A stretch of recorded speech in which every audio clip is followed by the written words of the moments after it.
IKO has always been looking at various ways in which we can recycle our various waste streams. It's part of our wider sustainability program.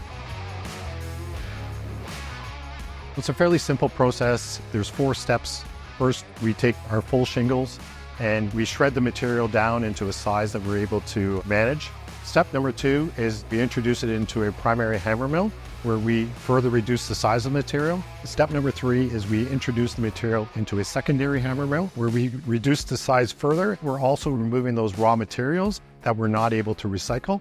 And that leaves us with the asphalt and also other raw materials that we are able to recycle, such as our granules. Once the asphalt's been separated out, we then reintroduce it into our asphalt system. And from there, we go through a batching system, which takes roughly about 2 to 3 hours.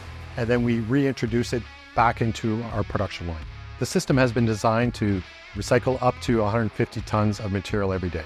There are really 4 primary benefits that we look at. We're able to reduce our waste. We're able to incorporate the recycled materials back into new products.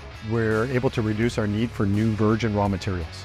We're reducing the materials that are going to the landfill in our communities.